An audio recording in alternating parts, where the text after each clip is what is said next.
sensations on your skin. You get really itchy. It's totally like a bad science fiction story. It's like pure evil, I swear. I have Morgellons disease. It's not a recognized disease. The medical society has shunned us. I saw a doctor who told me I was delusional. I feel like if people can't see it, they don't believe it. I'm sad all the time. I'm depressed all the time.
Another exciting edition of Out There TV, definitely not your evening news. Hello, everybody, and thanks for joining us tonight. An incredible show coming up. First-time guest is Dr. Hildegard Staninger. Is that correct? Yes, and she's talking about Morgellons. She's one of the foremost researchers on the syndrome. Dr. Hildegard Staninger is a doctor of integrative medicine and one of the leading international scientists in the field of industrial toxicology. Wow, Dr. Staninger is also one of the few scientists actively investigating what's become known as Morgellons syndrome, and joins us tonight with some incredible findings. Welcome, Dr. Staninger.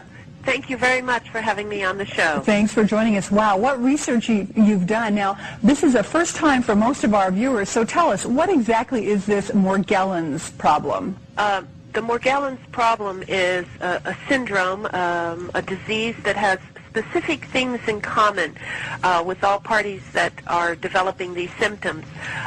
They have fibers that grow out of their body, and these fibers burn at 1,400 degrees or more, and they also have where it's either black, blue, or red, or even white fibers. They experience hair loss that is replaced by pseudo hair.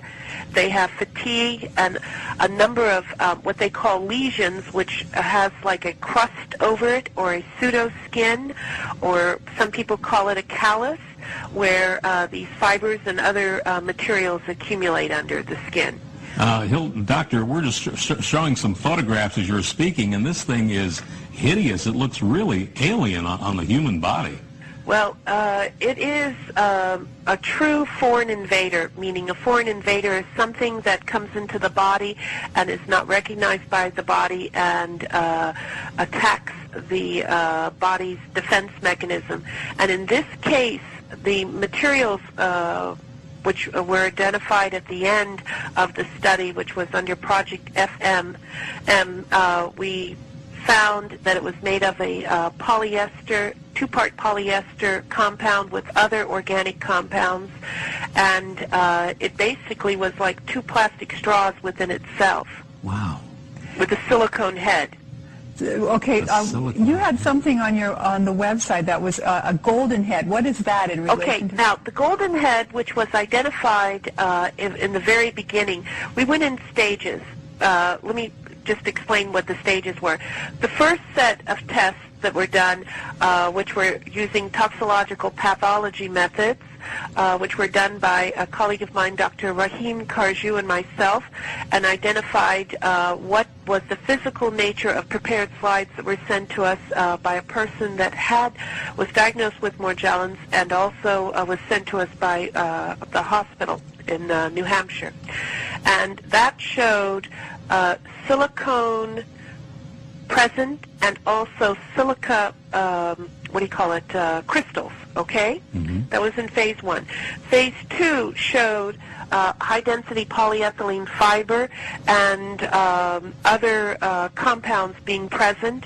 And then phase 3, which was the combination of approximately 24 samples that were sent from around the world, and also the comparison to a chemtrail sample that was sent to us from Texas. Wow. And two of my patients and Dr. Spencer's patients that had Morgellons, and that showed that it matched to the chemtrail sample that was in Texas versus these other two people.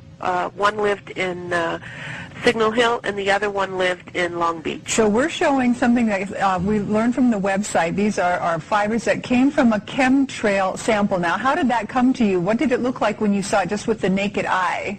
Well, what it looked like was just like cotton candy, mm-hmm. like just white cotton candy in a bag, and then also a twig was attached. Because the person who took the sample saw it falling from the sky and was able to gather it and date it when they gathered it and put it into a proper Ziploc bag. Take a hair, which we thought was real hair versus pseudo hair, where it doesn't have a core in it, because human hair has a core in it. They can put their finger next to it without even touching it, just like, say, maybe 2 or 3 millimeters away from the hair, and the hair will start spinning, meaning there's some kind of charge within their own body. Okay.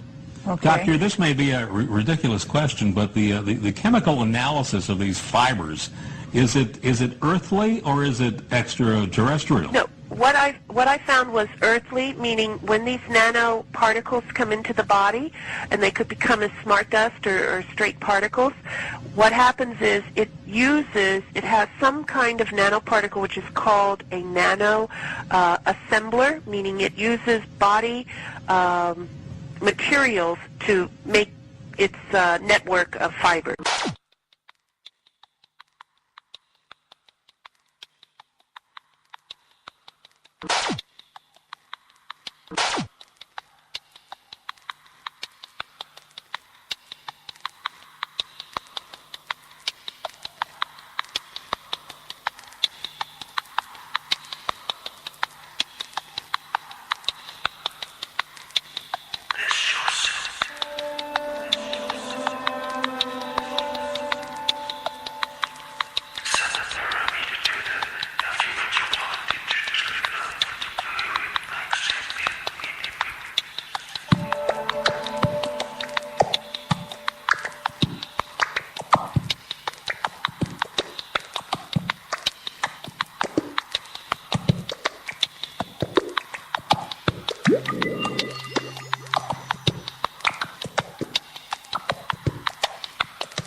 المزارع في بدا فارس، يعني ما بيني وبينها إلا 5 أمتار. الحين ترد على السيارة.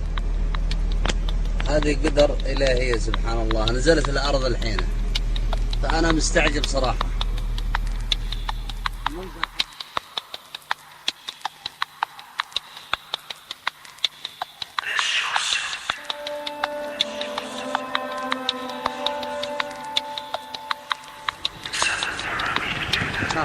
زود هذا زود ايوه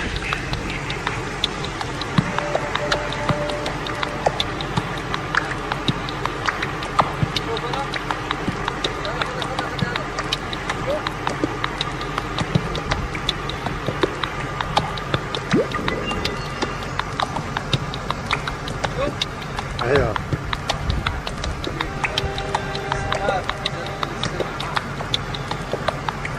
American government, the U.S. government, supports all kinds of eugenics type activities, and it's really sickening that our own government would be supporting programs and activities. Are you talking about population control?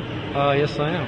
Talking about death and illness. So these are death dumps that they're dropping on us. Chemtrails, when I say that, Yes, with aluminum oxide, strontium, barium, yes.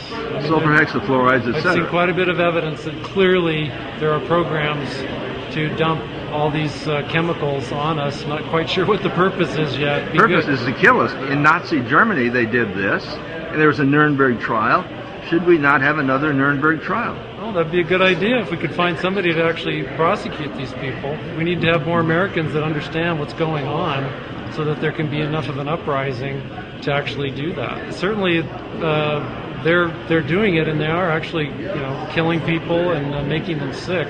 Well, it is genocide, isn't it? Sure, absolutely. Él vio al principio una especie de estelas en el cielo y de repente empezaron a caer, ahí lo tenemos. Sí, pero hay un montón de hebras, ¿eh? Como si fueran hilos. Él nos decía que era como pegajoso, gelatinoso incluso, que se podían estirar, alargar, mira, ahí vemos cómo cae, que se alargaban de hasta 15 o 20 metros, tú fíjate. Como gigantescas ahí las tenemos. telarañas, como ha ocurrido en alguna ocasión. Y en principio pensaron que podía ser una tela de araña y cogieron una muestra. Fíjate que nuestros espectadores se convierten ya en auténticos investigadores. Totalmente, pero fíjate lo que estamos viendo. Mira, además nos decía que es que caían por todo, por tejados, por los semáforos, por las ventanas. Ahí está, en los propios semáforos vemos cómo caen las hebras. Bueno, pues la llevan a la universidad y en la universidad la analizan al microscopio. Y esas imágenes, incluso de los análisis microscópicos, nos las envían. Bueno, vaya trabajo que han hecho. Porque esto, aunque parezcan telas de araña gigantescas, que se estiran muchísimo, 15-20 metros, nos decía, pues no lo son. Fíjate. Los análisis decían que no era nada de eso. Y por el momento no sabemos qué pueden ser. Hay alguna imagen incluso del espectrograma. Ha ocurrido en muchas ocasiones, estas lluvias de cabellos de ángel, y de todo eso vamos a hablar. Bueno, esto me parece tan interesante, tan raro, tan físico, que hay que ponerse en contacto con este investigador y desde luego saber algo más. Hay que saber algo más, sobre todo si se conservan todavía las muestras, que puede ser muy interesante conocer el estado actual. Que pedían, mira, ahí están recogiendo las muestras, los hilos, pedían nuestra ayuda porque claro, dice que ellos ya no tienen más medios ni físicos ni económicos para que alguien les pueda dar una solución, y nosotros que tenemos contacto con muchos laboratorios, pues tal vez si siguen conservando alguna muestra la podamos analizar. ¿Qué les parece a ustedes el aspecto desde luego de tipo tela de araña, ¿no? Pero muy largas y muy elásticas. No podemos poner ni quitar nada, nosotros no sabemos nada, hemos recibido el material, vamos a investigar y esto desde luego viene que ni al pelo. Fíjate, es que algunos parecen casi entidades vivas, ¿no? Una gran lombriz o algo así. En fin, una especie de rocío condensado. ¿Qué demonios es esto? Savez-vous que dans la région Midi-Pyrénées, précisément à Grappintour, en pleine campagne, ces fils sont tombés. Ils tombent du ciel comme par magie. Et n'aimons pas rester ignorants, parce que les recherches sur Internet, ou quand on va demander à des laboratoires, etc., ça nous n'apporte aucune réponse. Soit on se fait jeter, soit on nous dit gentiment que ils ne savent pas, que c'est pas grave et qu'ils ne savent pas. Donc on se trouve face à quelque chose qui a l'air vivant. Plus je fais des observations, plus elles sont en corrélation avec celles faites par cet institut. Je rappelle que la maladie de Morgellons, ce sont ces mêmes fils qui poussent sous la peau et qui créent des liaisons, donc cette maladie est toujours plus ou moins reconnue.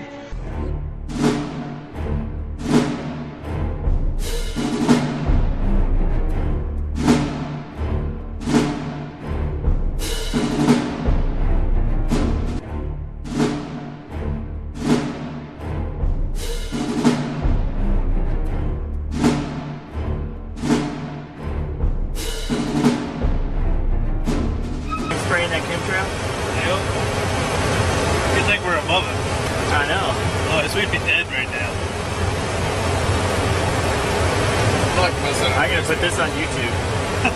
The death dumps, otherwise known as chemical trails, are being dropped and sprayed throughout the United States, in England, Scotland, Ireland, Northern Europe, and I have personally seen them not only in the United States but in Mexico and Canada.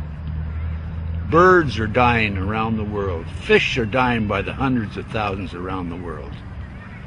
This is genocide. This is poison. This is murder by the United Nations. This element within our society that's doing this must be stopped. I happen to know of 2 of the locations where the airplanes are that dump this crap on us. 4 of the planes are out of the Air National Guard, Lincoln, Nebraska, and the other planes are out of Fort Still, Oklahoma. I personally have observed the planes that were standing still in Nebraska, Lincoln, Nebraska, at the Air National Guard. They have no markings on them. They're huge, bomber-like airplanes with no markings. This is a crime. Crime against humanity, crime against America, crime against the citizens of this great country. They must be stopped. What is wrong with Congress? This has an effect on their population and their people and their friends and their relatives and themselves. What's wrong with them? What's wrong with the pilots who are flying these airplanes? They're dumping this crap, this poison, on their own families. Somebody has to do something about it. Somebody in Congress has to step forward and stop it now. Thank you. I'm Ted Gunderson.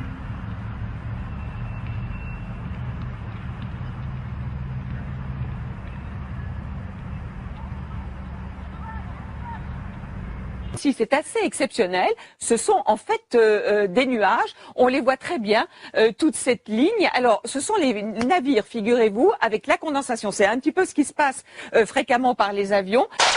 Et vous voyez, les chemtrails couvrent 50%, voire 75% du ciel. Pas besoin d'être un expert pour comprendre, quand on voit ça sur l'image satellite, qu'il y a forcément un effet sur la température de surface. A bit of an unusual situation. Now, this first portion of the radar cycle, fairly bland and typical, but then you see these bands of very distinct cloud cover moving into the region. That is not rain, that is not snow, believe it or not. Military aircraft flying through the region dropping chaff. Small bits of aluminum, sometimes it's made of plastic, or even metallicized paper products. Chemtrail controversy. As far as I'm concerned, it's an open and shut case. I have been watching the development of jet travel from its very beginning. I used to live near the Los Angeles airport. Remember when the first jets came in and landed? Man, they made a big noise. We never heard a noise like that before. And we used to go down and sit at the end of the runway and watch these jets come in and take off because it was a novel experience. I've been watching jets all my life, and I know about jet contrails. I've watched them. They're vaporized moisture, ice crystals, and they get out there in the atmosphere, and then they effervesce and evaporate and then disappear, and you can see them.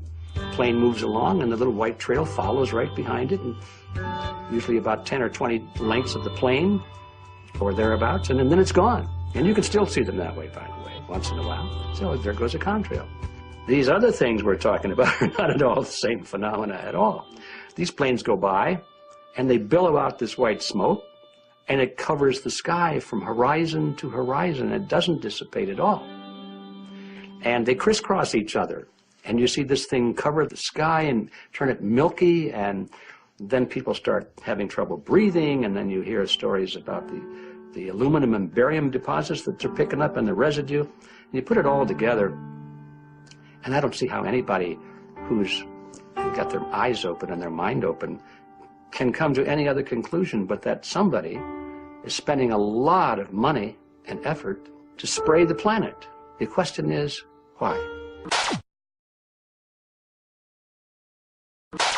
Voici une série de photos consacrées aux traînées d'avions dans le ciel qui deviennent des cirrus. Très jolie traînée également, on voit que les avions à réaction circulent dans des directions différentes, ce qui nous donne cet effet quadrillé. Le voile nuageux va se confirmer dans l'ouest, alors sans grandes conséquences, pas de précipitations, bonne luminosité, mais c'est vrai, le ciel ne sera plus tout bleu.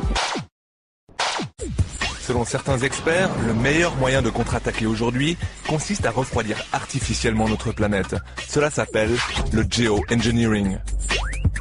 Le projet le plus prometteur cherche à assombrir l'atmosphère avec du soufre, un gaz qui bloque les rayons du soleil. We could theoretically block out a small proportion of incoming sunlight.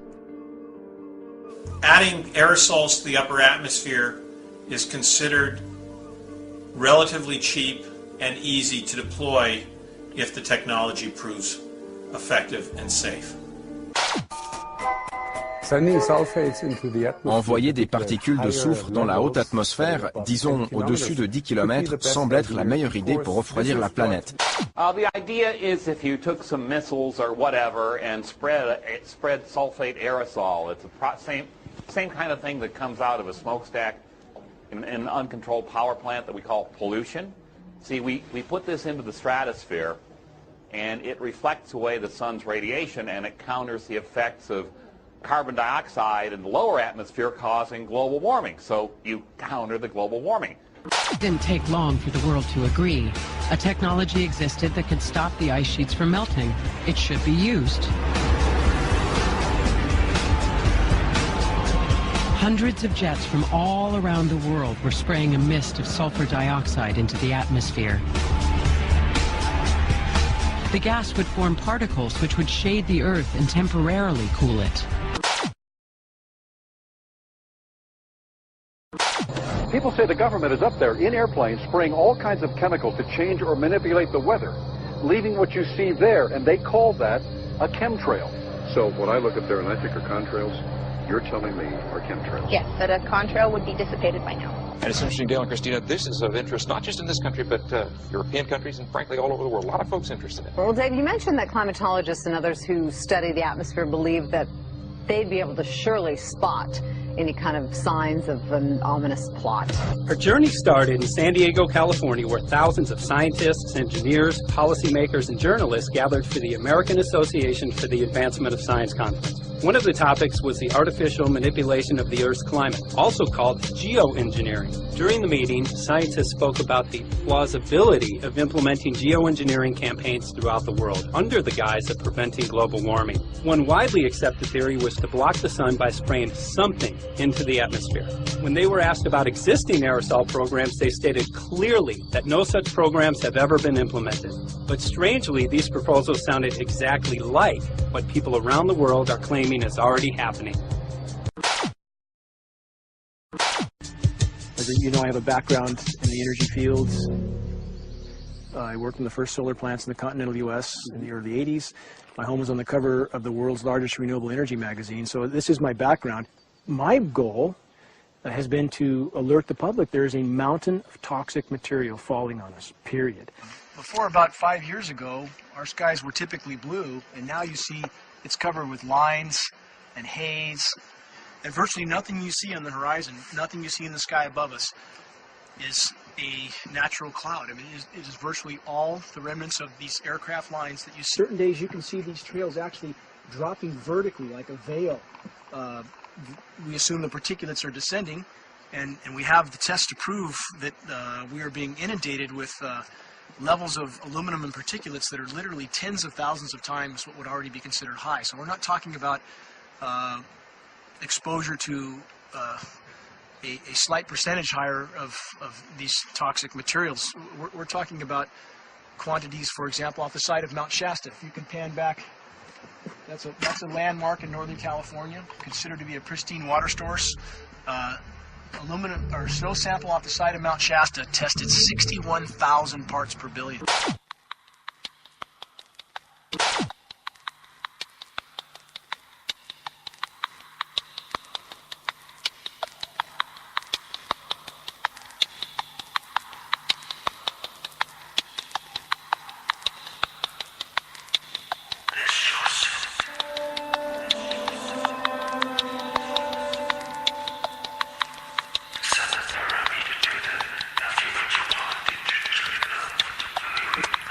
Government action is required at 1,000.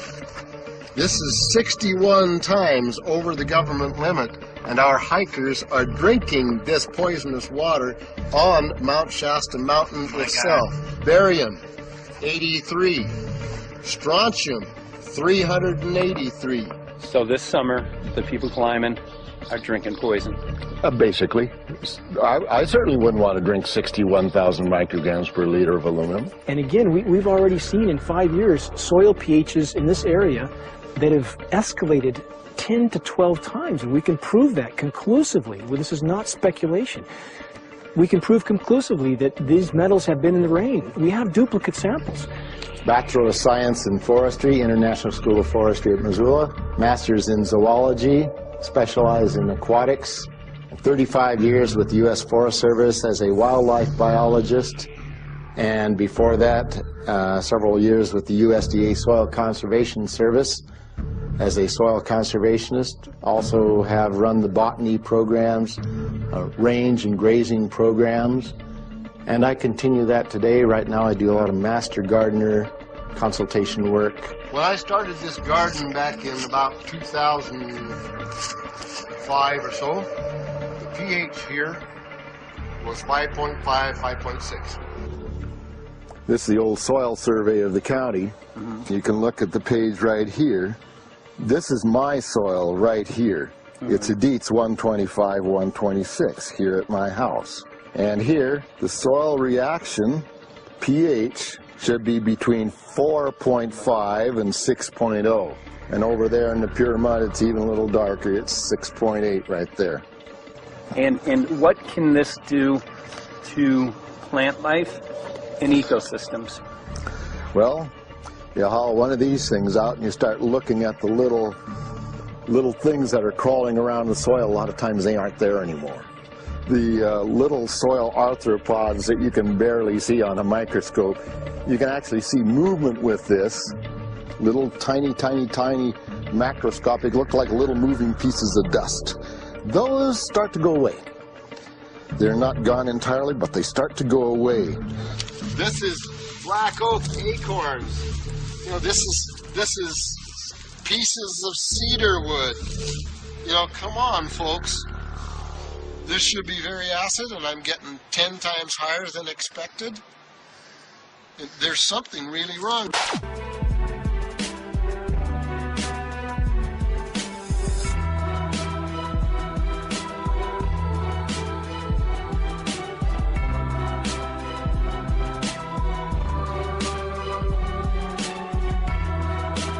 Methods might have some effect on the monsoons, which could lead to dramatic changes in precipitation patterns, drought, crop failures, and potentially conflict. En Chine, le nord et le centre du pays manquent également cruellement d'eau, du jamais vu depuis 60 ans. L'Australie n'avait jamais connu ça, un État entier sous les eaux, grand comme la France et l'Allemagne réunies. Des inondations qui prennent de plus en plus d'ampleur. Habitations, infrastructures, presque tout a été détruit. Éloigne cette tornade de nos maisons. Une Américaine du Kentucky implore Dieu alors que ce monstre de vent ne va pas tarder à toucher terre. Et voilà le résultat. Des scènes de dévastation sur 8 États différents après le passage de 80 tornades.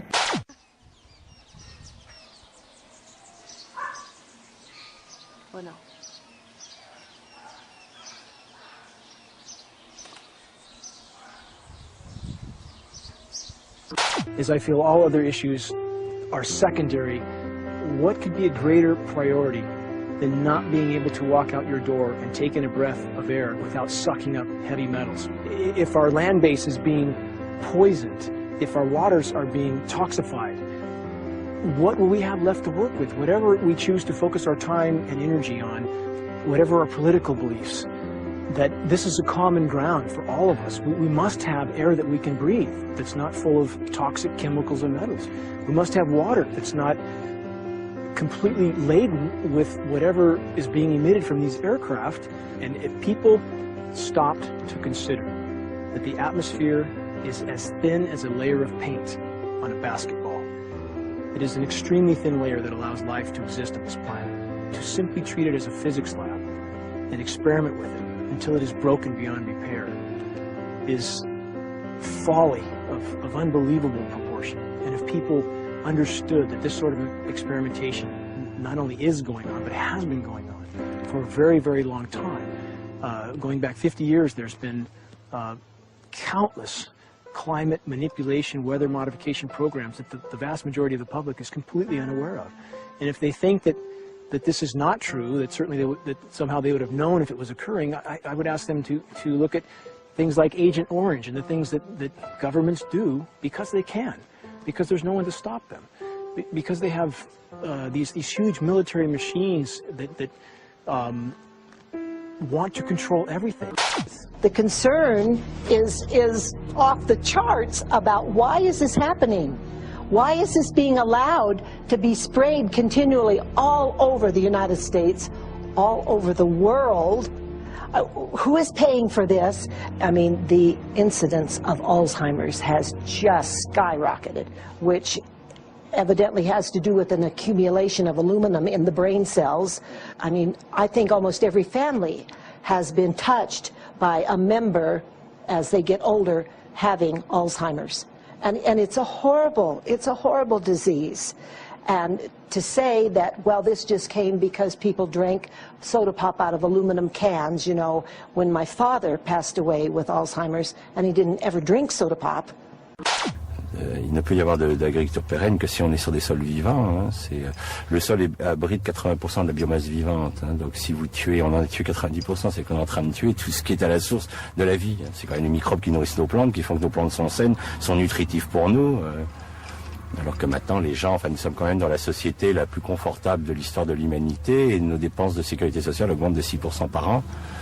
Il y a quand même des questions à se poser, quoi. Nous avons en ce moment, depuis 20 ans, nous traversons les années les plus sèches depuis 3000 ans dans l'histoire de l'Europe. Et les écologistes, à l'heure actuelle, se posent la question de savoir à quel moment c'est l'humanité qui commencera à s'écrouler. C'est-à-dire, pour le moment, on a détruit 90% de notre biodiversité. En Europe, ça va encore pour nous. Donc les écologistes disent, est-ce que c'est à 95% que le système va lâcher? Est-ce que c'est... On ne sait pas. La catastrophe du Crétacé est ridicule en comparaison de ce qui se passe en ce moment. Mais ça meurt. Puis les gens attendent, disent, peut-être qu'un jour on va voir quand ça va péter, quoi. And all of us have a duty to stand up and speak out about it. Why is the water being contaminated? Why is the soil being contaminated? Why are aluminum-related diseases going up? And it's affecting all of us, and thus we all have the duty to stand up and speak out and get educated and stop this. For our own sake, for our children's sake, it is a crucial moment in history right now. As human beings, we need to decide whether to live on our knees while being sprayed and poisoned every day, while being under a continual threat, or whether we are going to stand up and live as free human beings and seek truth, justice, peace, and freedom for all of God's children. Thank you very much, everybody.